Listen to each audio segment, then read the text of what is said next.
Bismillahirrahmanirrahim. Assalamualaikum warahmatullahi wabarakatuh.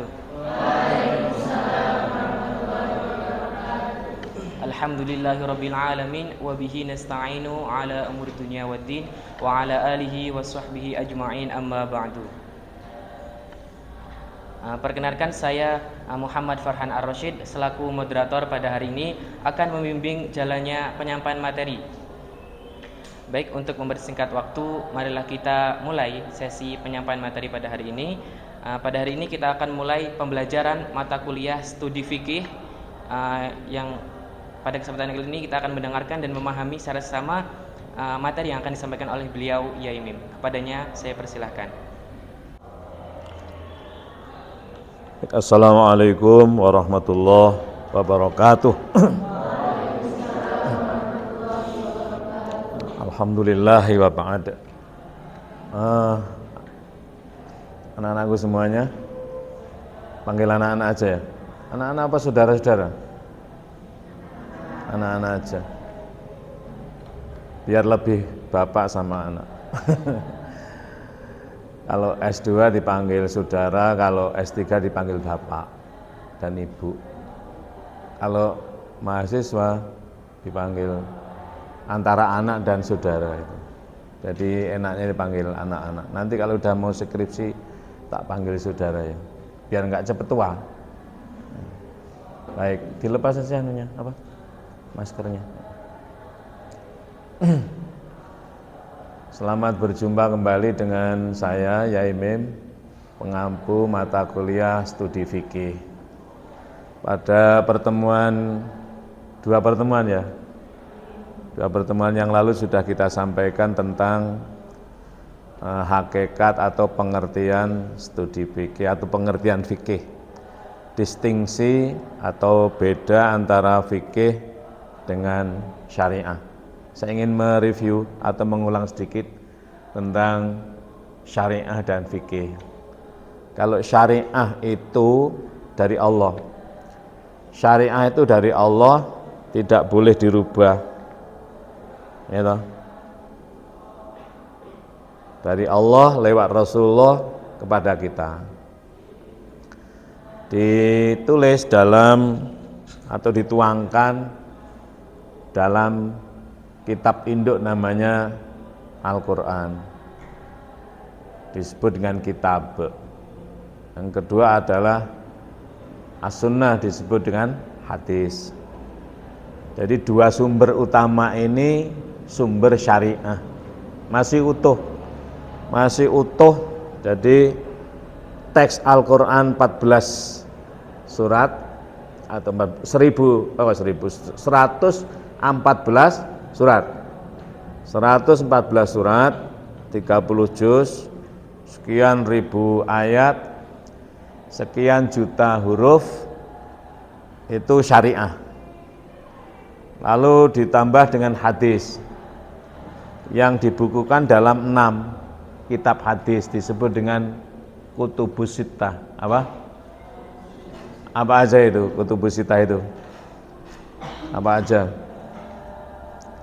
Sebutkan. Pertama, hadis yang paling tinggi apa sebutannya?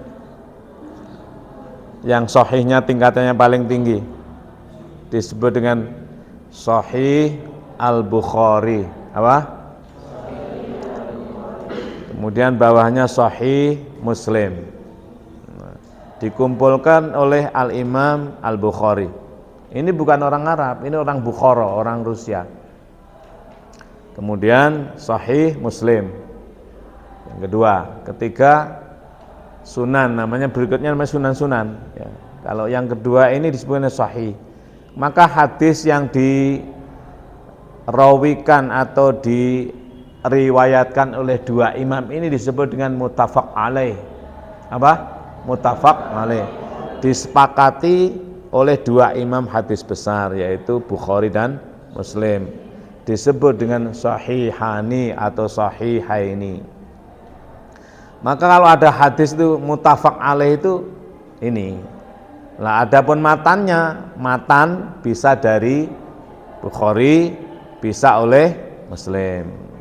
Tapi isinya bisa sama, misalnya isinya persis sama, baik Bukhari maupun Muslim, ya toh, merawikan, maka disebut dengan hadis muttafaq alaih. Ini paling tinggi. Baru 4 berikutnya disebut dengan sunan. Sunan At-Tirmidzi, Sunan Abi Daud, Sunan apa lagi? Ibnu Majah, Sunan An-Nasa'i. 6 kitab hadis.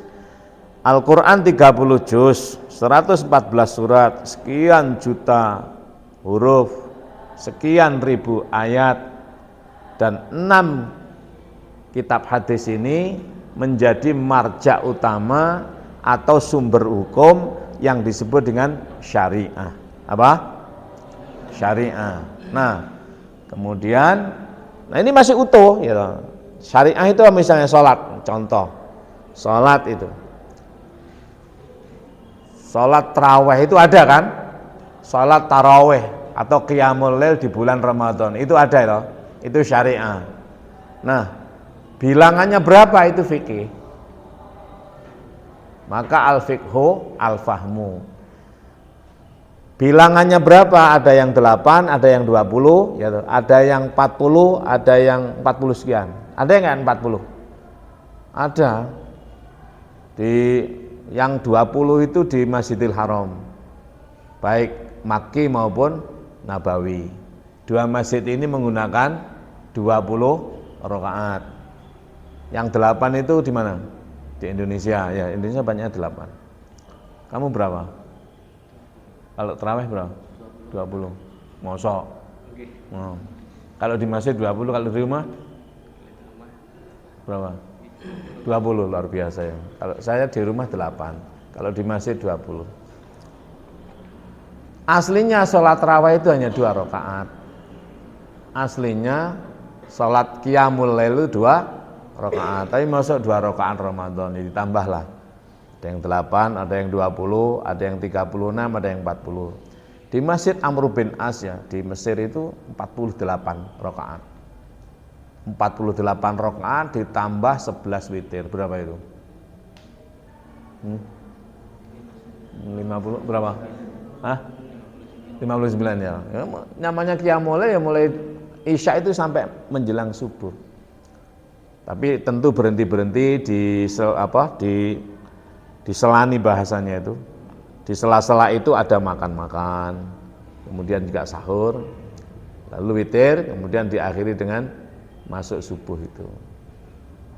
Nah, itu fikih. Ada yang 8, ada yang 20, ada yang berapa? Lebih. Nah, itu fikih. Tapi sholat tarawih itu ada syariah kan? Sholat tarawih itu syariah, jumlah bilangan fikih. Berarti fikih itu adalah produk para fuqaha. Apa? Produk para fuqaha. Yang ada yang sholat itu yang tahiyat, yang menggerakkan itu ada yang menggerakkan segini saja, ada yang begini, ada yang begini, ada yang macam-macam kan itu. Nah, ada yang begini, ada kan, terus ada yang gini-gini aja, terus ada yang hanya gini. Nah, kenapa ini berbeda? Yang karena teks hadisnya memang tulisan Arab zaman dulu itu tidak ada harokatnya, karena itu tulisannya kan ya, ha, ro, kaf, apa? Ya, ha, ro, kaf. Itu dibaca gimana? Bisa dibaca yahriku, bisa yahruku, bisa yuharriku. Nah, ini melahirkan makna yang berbeda-beda. Kalau yahruku ya pokoknya gerak ngene tok. Ya. Tapi kalau yahriku harus ada perbedaan. Jadi kalau yahruku itu begini. Contoh ya, misalnya. Maaf ya, ini tak gini kan ya. Fikih kudu jelas. Ya, gini kan ya. Kalau yahruku itu cukup gini aja. Segi gini ya. Kan kita gini ya. Kalau yahruku gini aja. Yahruku. Tapi kalau yahriku harus begini, dari begini kudu beda. Beda enggak? Beda kan? Tapi kalau yuharriku, nah, kenapa beda? Ya mesti ada yang tulisannya menimbulkan perbedaan oleh para imam mujtahid, para ahli fikih. Nah, itulah. Kalau syariahnya tetap menggerakkan. Nah, menggerakkan itu ada yang gerak, ada yang menggerak-gerakkan, ada yang menggerakkan. Kalau gerak saja itu pokok bergerak, posisinya tetap ya yahruku. Yahruku ya begini aja, dari begini atau jadi begini, gini aja, balik, nggak ada perubahan ya. Tapi kalau yahriku harus ada perubahan, digerakkan dan berubah posisi, apa dari begini menjadi begini atau begini, ya. Lek yuhariku gerak-gerak, tiadan, nanti paham ini. Ojo tukaran kowe. Ana sing ngene berarti yuhariku. Ana sing ngene tok yahruku. Ana sing ngene berarti boleh begini, boleh pokoknya kudu beda kalau yahriku. Kenapa? Tulisannya itu ya,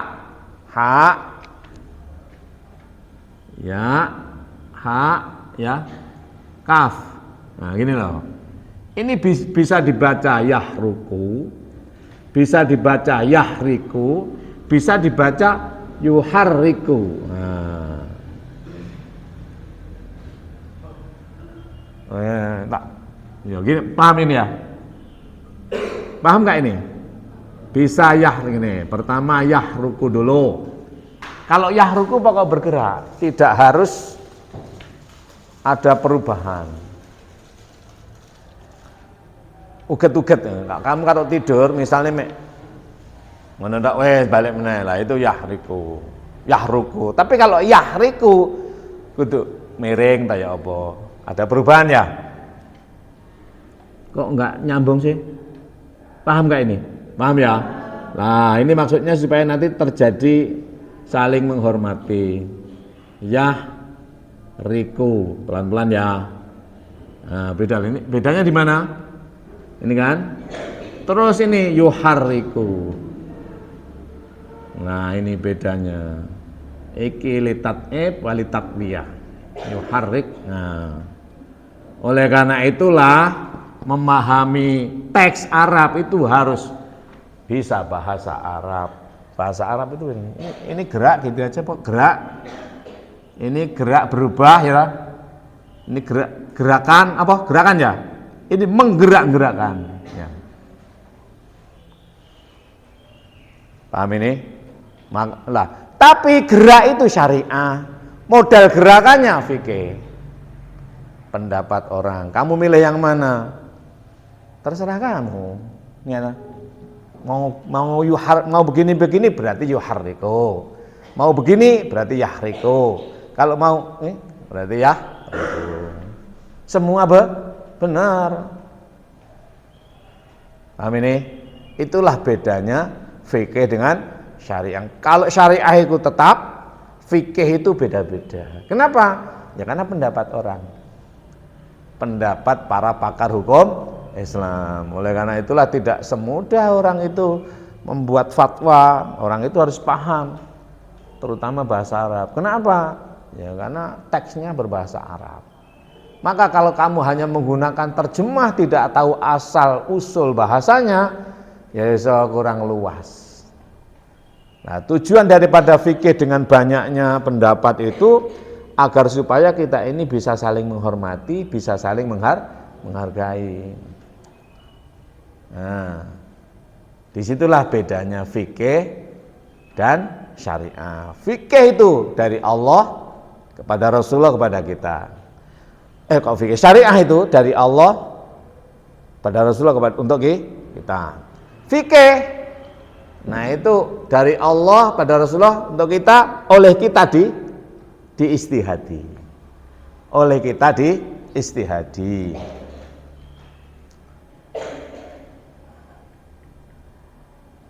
Nah, baik, itulah perbedaan inti daripada syariah dan fikih. Kemarin ada yang menanyakan, apa bedanya syariah dan fikih? Ya sebenarnya fikih itu putune syariah atau anaknya syariah. Jadi podon. Anak manusia itu manusia kan? Hanya beda gitu aja. Ibunya satu, anaknya banyak. Sama-sama manusia, tapi jenis kelaminnya tidak sama, ukurannya tidak sama, umurnya berbeda, tapi manusia juga. Nah, babonnya itu syariah, anak cucunya namanya fikih. Tapi ya tetap syariah, gitu loh. Tetap syariah. Fikih itu ya syariah. Kenapa? Hanya cucunya syariah. Anak wedhus itu apa? Wedhus kecil kan? Tapi dia juga wedhus itu. Ya enggak pernah wedhus itu menganakkan apa? PT enggak pernah. Anakmu juga ya manusia. Kamu manusia kan? Syariah kamu. Anakmu anak manusia berarti syariah, fikih kan? Nah, itu aja loh. Produknya berbeda-beda. Kenapa? Ya istimbat hukumnya tidak sama. Anak pertamamu dengan kedua kok berbeda. Kenapa? Ya zamannya tidak sama, lahirnya berbeda, gawene tempatnya tidak sama. Nah, disinilah maka fikih itu sangat dipengaruhi oleh di mana hukum itu diterapkan. Kapan hukum itu diterapkan. Maka para imam mujtahid, para pakar hukum Islam di dalam memberikan ketetapan hukum yang produknya adalah 5. Apa itu? Haram, halal atau wajib, kemudian sunnah, apalagi makro, wajib, haram, sunnah, wajib, haram, sunnah, makro, terus mubah atau halal. 5 ini produknya. Semuanya baik dalam hal ibadah maupun dalam hal muamalah. Al-Imam Asy-Syafi'i misalnya ketika beliau berdomisili di Hijaz. Hijaz itu Mekah. Mekah itu dulu sebutannya Hijaz sebelum menjadi Saudi, ya know? Sebelum disebut dengan Saudi dan dikuasai oleh Ali Saud, dulu namanya Hijaz. Mekah, 2 haramain itu baik Makkah maupun Madinah disebut dengan Hijaz. Ketika Al-Imam Asy-Syafi'i atau Muhammad bin Idris Asy-Syafi'i ini domisili di Hijaz, di Mekah dan Madinah, memproduk hukum namanya Qaul Qadim. Ketika beliau berdomisili di Mesir pada usia 25 tahun sampai wafat, ya, memproduk hukum namanya Qaul Jadid. Qaul Qadim dan Qaul Jadid atau formulasi Mekah atau formulasi Hijazi dengan formulasi Mesir ini berbeda. Beda jauh. Ya. Berbeda jauh. Contoh misalnya tentang mabit di Musdalifah dan juga mabit di Mina. Tentang haji kan, mabit itu. Apa mabit itu? Nginap, ya. Yang tidur jangan dibangunkan, biarin. Tidur itu enak juga. Yang enggak tidur jangan ikut tidur. Maksudnya ikut tidur apa? Dengan ngetawain, dengan itu kan ikut sama dengan. Jadi yang namanya ikut tidur tidak mesti tidur kan. Kamu tetap kesini, temanmu baik, tur. Itu ikut itu namanya.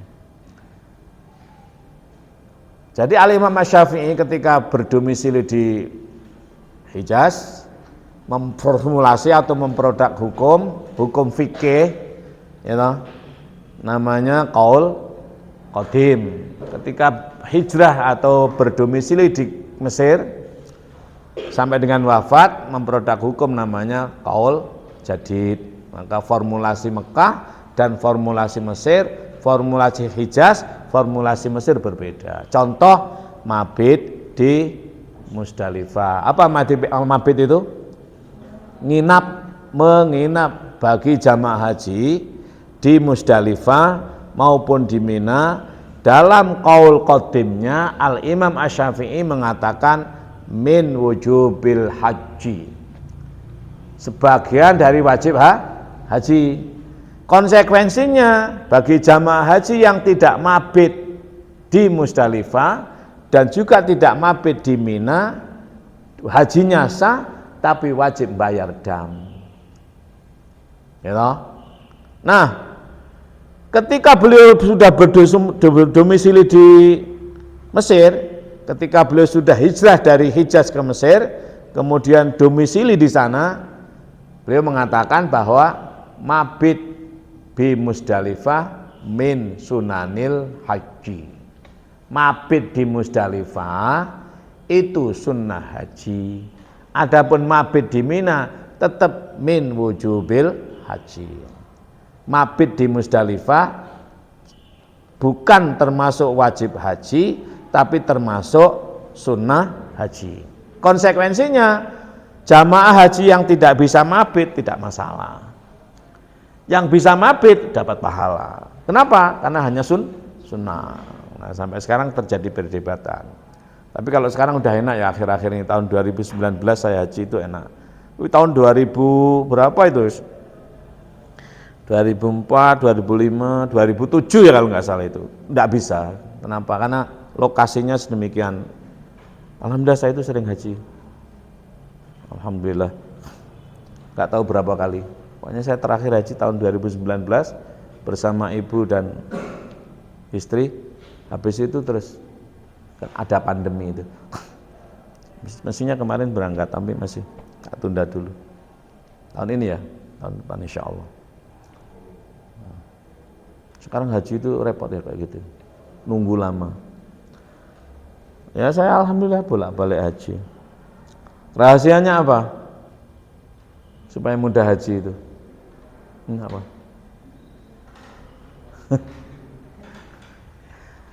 Saya dulu itu ngiler kepengen haji. Tak kasih bocoran aja omong-omong wong ya. Nanti kamu bilang sama orang, ini rahasia supaya berangkat haji mudah. Aja omong-omong wong lo ya, tak omongin ngono. Apa itu? Dulu gini ceritanya, tahun 2003-an ya. Kamu belum lahir kali ya. Tahun 2003 itu kepengen haji banget gitu loh. Pengen pawal haji, sampai ngipi tiap hari itu kayak di sana.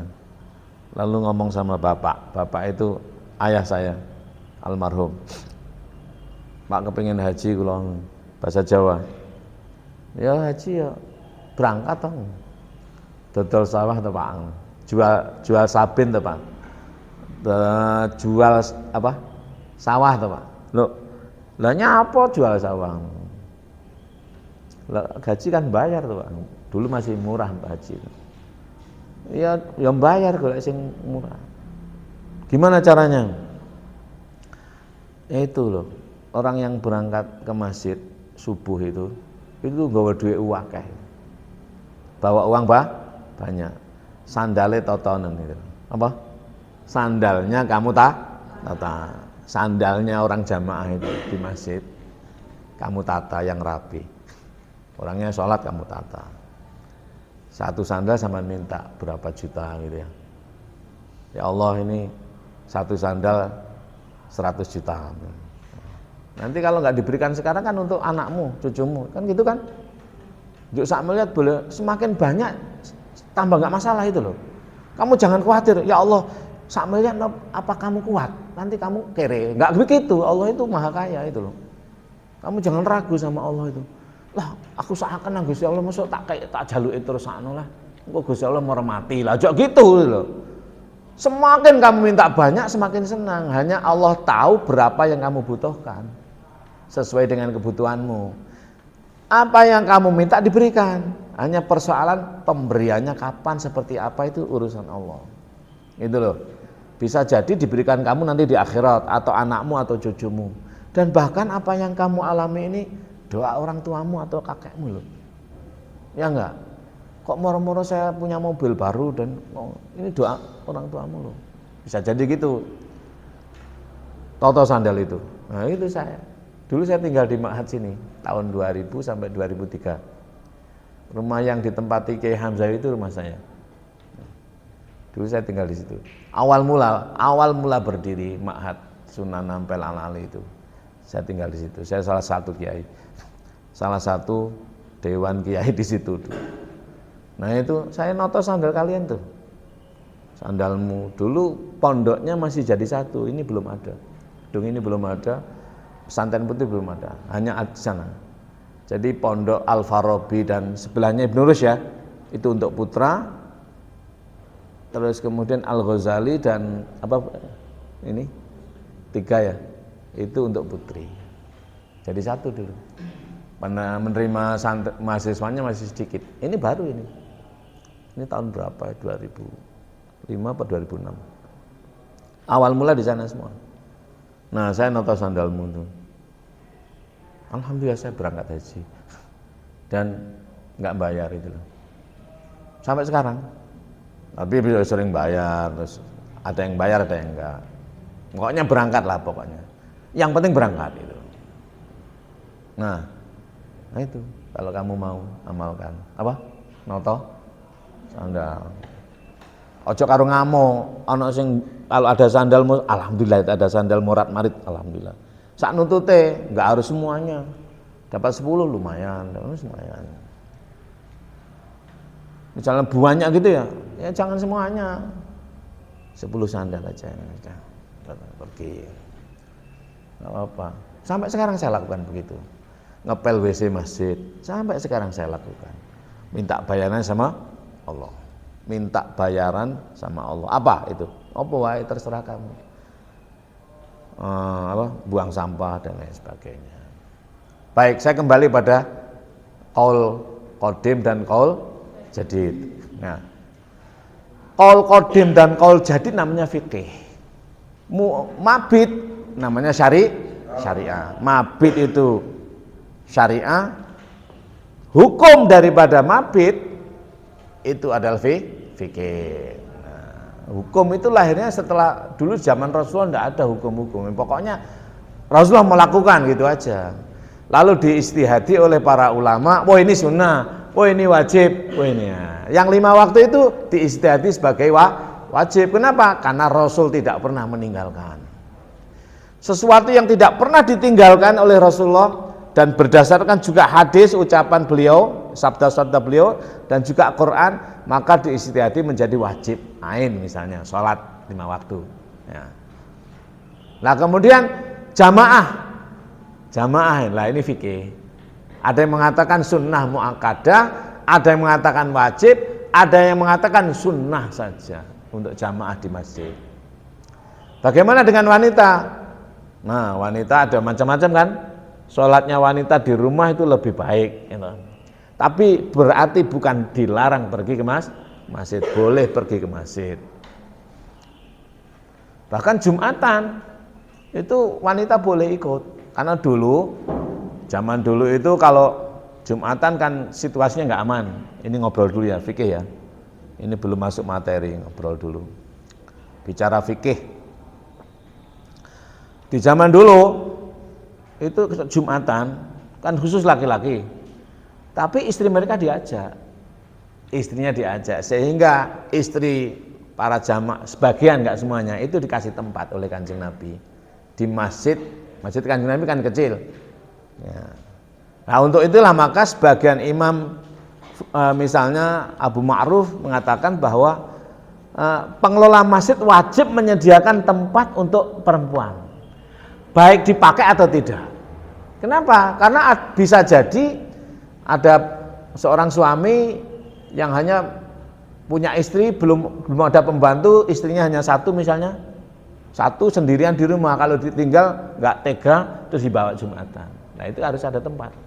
Nah, maka takmir harus menyediakan tempat, jangan mentang-mentang ini khusus laki-laki, perempuan nggak boleh.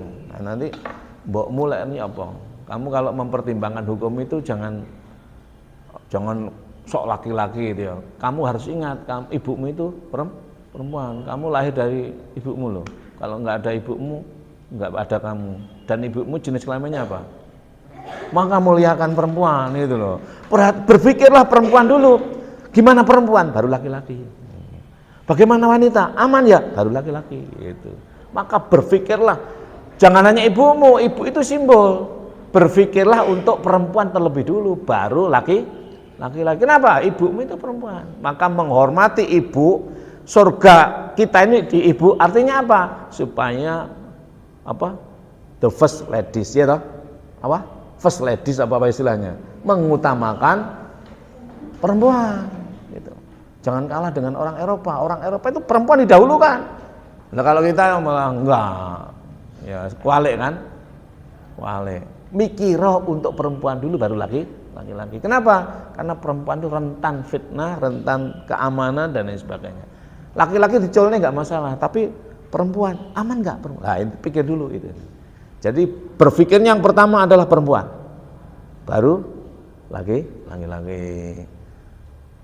Misalnya bagi makanan, perempuan dulu kan, baru laki-laki. Jangan dibalik. Perempuan kan bisa diajak puasa, nggak begitu. Kalau mati tambah ribet. Jadi perempuan dulu, baru laki-laki. Kenapa? Ibumu. Siapa yang harus kita hormati? Ibumu. Kedua, ibumu. Ketiga, ibumu. Baru bapakmu dan seterusnya. Maksudnya apa? Bukan hanya ibumu, tapi jenis kelamin ibumu adalah perempuan. Utamakan ibu, kaum ibu. Baik. Jadi mabit itu syariah, perbedaan hukum itu fikih.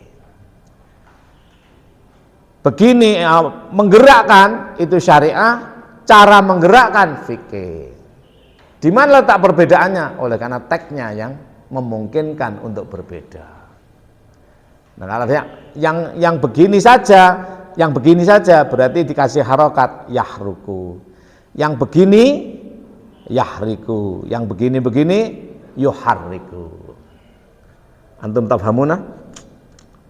Jam berapa sekarang? Sudah berapa menit? Sudah 30 menit ya, yang mukadimah ini. Baru kita akan masuk materi berikutnya, yaitu qawaid asy-syariah. Prinsip-prinsip syariah. Kita akhiri dulu ini pertemuan pertama. Saya kembalikan kepada namanya siapa? Farhan. Anta Jamil, ganteng kamu ini, alhamdulillah ya. Kasih ganteng ya, alhamdulillah. Tinggal maca aja. Kalau wajahnya sudah ganteng, nanti beli baju yang mahal nanti di mana. Terima kasih. Waktu saya kembalikan kepada Mas Farhan. Nanti kalau ada yang bertanya lewat Mas Farhan, kalau nggak ada ya saya tutup ya. Kita masuk pada sesi berikutnya nanti. Pegang aja.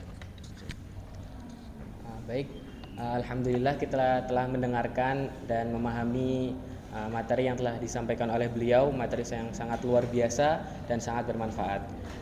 Untuk itu saya berikan kesempatan kepada teman-teman untuk bertanya tentang beberapa hal mungkin yang masih membingungkan terkait materi yang telah disampaikan. Pada teman-teman saya persilahkan.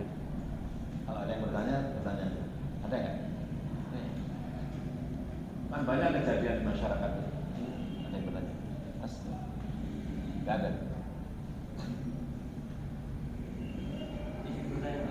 Kasihkan.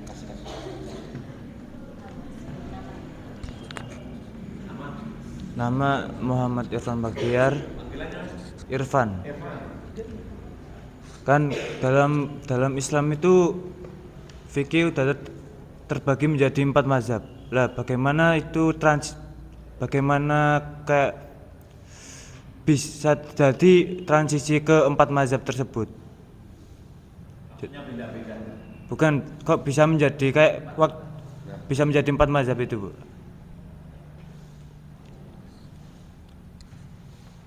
Makasih.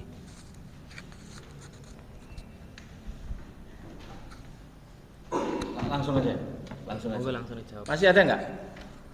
Satu aja ya. Baik. Yang kita kenal, yang juga masyhur terkenal, fikih itu diproduk ke dalam 4 madhab ya. Madhab itu aliran ya. Pertama Abu Hanifah, kedua Imam Malik, ketiga Syafi'i atau madhab Syafi'i, keempat Ahmad bin Hambal. Sebenarnya tidak hanya 4 madhab, sebenarnya ada al-fiqh ala madhahibil khamsah, ada fikih mengikuti 5 madhab. Abu Yusuf misalnya, tapi Abu Yusuf ini murid Abu Hanifah, sehingga mirip itu. Sehingga dikatakan mirip, maka pendapat atau produk hukum Abu Yusuf itu adalah dikategorikan masuk madhab Hanafi. Banyak sebenarnya, bahkan ada yang 6 madhab dan seterusnya. Misalnya Ar-Rafi'i, Al-Imam madhab Rafi'i. Nah, tapi Rafi'i ini oleh karena murid Asy-Syafi'i dan mirip-mirip dengan pendapat Rafi'i, maka dikategorikan masuk madhab Syafi'i. Mahali juga begitu. Mahali murid sekalipun berbeda dengan Rafi'i ya toh, tapi dia itu kok mirip dengan pendapat pendapat Al-Imam Asy-Syafi'i terutama dalam qaul jadidnya, maka dikategorikan masuk di sini sehingga tidak masuk madhab. Tapi ada yang mengatakan karena beda dengan pada umum beda, tapi kecenderungan sini bahkan beda, lalu ada yang mengatakan itu madhab, sehingga madhab itu menjadi 5 tambah 2 jadi itu 7, bahkan sampai 10, sampai sekian madhab. Tapi intinya yang paling masyhur adalah 4 itu, yaitu madhab Hanafi yang dibangun oleh Imam Hanafi, madhab Maliki yang dibangun diproduk diistimbat oleh Imam Malik, madhab Syafi'i yang dibangun oleh Syafi'i, madhab Hambali atau Ahmad ibn Hambal dibangun oleh Ahmad bin Hambal, disebut madhab Hambali. Kenapa kok bisa begitu? Ya tokoh sebenarnya. Kenapa sampai Imam Syafi'i itu dikatakan dimadhabi? Madhab itu kan diikuti, cara memproduk kaidah-kaidah istimbat hukumnya itu diikuti oleh banyak orang. Karena diikuti maka menjadi madhab. Madhab itu kan tempat tempat untuk berpijak. Dhahaba yadhabu, pergi kan. Kalau kamu mau pergi itu tempat berangkat untuk pergi namanya madhab. Madhab itu dzarab makan dari kata dhahaba yadhabu, pergi kan. Madhab tempat memulai pergi, tempat memulai untuk beristimbat hukum, untuk mengambil hukum. Ada rumusan-rumusannya. Misalnya Al-Imam Asy-Syafi'i membuat rumusan ketika memproduk hukum itu dengan prinsip ini. Demikian juga Hambali, demikian juga Maliki, demikian juga Hanafi, ada prinsip-prinsip ini. Madhab awal mula cara untuk istimbat hukum. Nah ini berbeda karena masing-masing berbeda, ya toh. Maka ini madhab ini. Hanafi itu lebih pada ahlur ra'yi, dikatakan begitu. Terus Maliki dikatakan ahlul hadis. Syafi'i ahlur ra'yi wal hadis. Ya toh. Terus Hambali sama dengan Asy-Syafi'i, tapi lebih cenderung pada ra'yunya. Nah, jadi kecenderungan ra'yunya beda kan ini.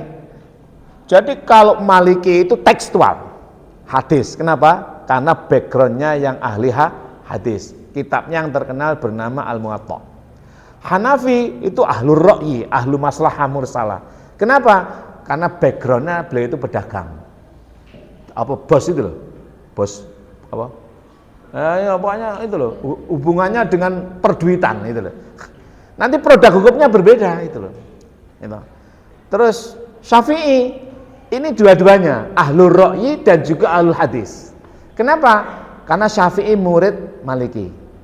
Maliki yang ahlul hadis, Al-Muwatta dikuasai oleh Syafi'i. Disyarah menjadi ahlul hadis wal ra'yi.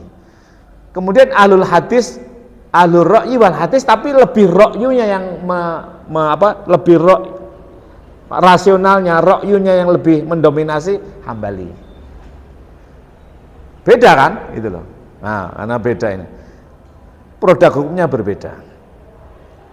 Tapi keempat madhab ini mirip-mirip sebenarnya. Yang terutama yang tidak bersanad, begini maksud saya, Maliki guru Asy-Syafi'i, Hambali murid Imam Syafi'i. Jadi sama. Kalau Hanafi enggak, karena Hanafi ini pedagang, tapi seorang yang wirai, yang alim. Produk hukumnya berbeda. Contoh misalnya, ketika mensyaratkan nikah itu, min sihatin nikah, itu syaratnya Asy-Syafi'i antara lain Hanafi mengharuskan dicatat oleh qadhi. Itu Hanafi. Jadi orang nikah itu baru dianggap sah kalau dicatat oleh qadhi. Di Indonesia KUA ya, atau ada pencatatan oleh siapa, misalnya yayasan atau apa. Nah, Syafi'i enggak, asal terpenuhi siapa? Wali, kedua calon, ijab kabul dan mahar cukup. Syafi'i enggak perlu dicatat. Kenapa? Ya Syafi'i uripe ning masjid itu loh, hidupnya di masjid. Hanafi hidupnya di pasar. Maka tidak cukup hanya akad nikah saja, kedua mempelai ada, wali ada, terus akad saksi, terus akad harus dicatat oleh tokoh. Misalnya kalau di pasar ya kepala pasar, kalau di langgar ya ketua takmir atau ketua langgar, kalau di misalnya organisasi apa PMI misalnya ya ketua PMI misalnya atau apalah siapa yang penting harus ada catatan dan harus tercatat bahwa pada tanggal sekian telah terjadi pernikahan antara ini dengan saksi ini, harus ada catatan itu. Nah, kenapa? Ya ini orang di pasar itu kan banyak yang diurusi, sehingga kalau nggak dicatat nanti iso ngapusi itu. Tapi kalau di masjid kan baik-baik gitu. Nah, kenapa terjadi mazhab itu beda-beda? Ya karena kecenderungannya tidak sama, rumusannya berbeda, background knowledge-nya berbeda. Hanafi, Imam Hanafi di samping ahli agama, beli pedagang sehingga ra'yunya lebih, sosialnya lebih mendominasi. Malik misalnya karena ahli hadis maka hadis semuanya. Kalau nggak ada hadisnya nggak, hadis pun diverifikasi sedemikian rupa. Syafi'i, ya itu tadi ada qaul jadid, ada qaul qadimi menunjukkan bahwa Syafi'i di samping ahli hadis juga ahli ra'yi. Dulu wajib, sekarang sunnah. Kenapa? Ya melihat berdasarkan ra'yi itu analisa sosiologis, analisa demografis dan lain sebagainya, keadaan sosial yang semakin berkembang, maka tidak wajib menjadi sunnah saja, gitu kan? Kenapa? Nggak mungkin nanti kalau wajib kasihan lah ini. Berarti ahlu ra'yi kan? Hambali ahlu hadis dan ra'yi tapi ra'yinya lebih mendominasi. Apakah mereka salah? Ya, adanya beberapa mazhab itu gini loh, kita disuruh milih, enak. Bersentuhan dengan wanita misalnya. Kalau Syafi'i batal ya. Kalau wanita bukan muhrim. Kalau Maliki tidak. Siap. Maliki tidak batal. Selamat apa? Kalau Maliki bersentuhan enggak batal. Kalau Hanafi gimana? Maliki itu kalau Syafi'i Maliki gimana? Maliki tidak batal. Syafi'i batal. Hanafi batal semuanya, tidak ada muhrim, tidak ada bayi, tuwek, nom, batal bersentuhan. Ya loh. Kenapa? Ya itu untuk menjaga karena di pasar itu loh. Kalau laki-laki bersentuhan langsung dengan perempuan batal, masih anaknya. Kalau Hambali bersentuhan tidak batal selama tidak ada syahwat. Beda kan ini? Beda kan? Maliki sama sekali nggak batal, nggak batalkan. Maka orang-orang jamaah haji pada umumnya dalam hal ini ikut madhab Maliki. Ketika tawaf kan bersentuhan, nggak batal itu. Tawaf mengharuskan, mensyaratkan tidak hadas kan, harus punya wudhu, harus tidak hadas besar maupun kecil. Maliki tidak batal, bersentuhan, senggolan dengan istri tidak masalah, dengan yang lain nggak masalah. Syafi'i kalau bukan muhrimnya batal. Hanafi semuanya batal. Tuwek sampai bayek lain jenis membatalkan wudu, iyalah tubtil wudu. Hambali bersentuhan tidak batal sebelum kecuali ada greng. Walaupun nang anake dhewe lek ana greng batal. Paham ini? Nah, beda kan? Nah, begitu ya. Nah, ini terus gimana ini kok banyak begitu? Enak, kamu tinggal pilih aja tuh. Ono dasare. Apa mungkin bapak iku nang anake pengen? Ya mungkin buktinya ya ono ngono kan. Ya toh? Buktinya ada kan? Perempuan yang dihamili oleh orang tuanya, ada kan? Ada. Berarti anak greng kan? Lah orang anak greng apa iso? Wong lanang kan kudu iso ngono. Laki-laki bisa enggak menjimak perempuan itu apa? Menghubungi perempuan tanpa greng? Maksudnya tanpa berdiri. Bisa enggak? Enggak bisa lah. Nah, untuk berdiri kan harus ada greng kan? Nah, itu loh. Untuk berdiri harus ada greng. Kamu kalau berdiri greng dulu loh. Nah, fikih yang ngono kuwi akhirnya. Mudah-mudahan nanti enggak kena copyright ya oleh YouTube ya. Baik, saya kira begitu ya. Ini pertemuan pertama, kita akhiri. Alhamdulillah minkum, wallahul muwaffiq ila aqwamit thoriq. Assalamualaikum warahmatullahi wabarakatuh. Saya kembalikan kepada Mas Farhan. Oke, terima kasih atas jawaban yang sangat luar biasa dari Pak Yaimim. Alhamdulillah pada sesi yang pertama ini kita sudah selesai. Marilah kita tutup bersama dengan bacaan Alhamdulillah. Alhamdulillahirabbil alamin. Ihdinas shiratal mustaqim. Assalamualaikum warahmatullahi wabarakatuh.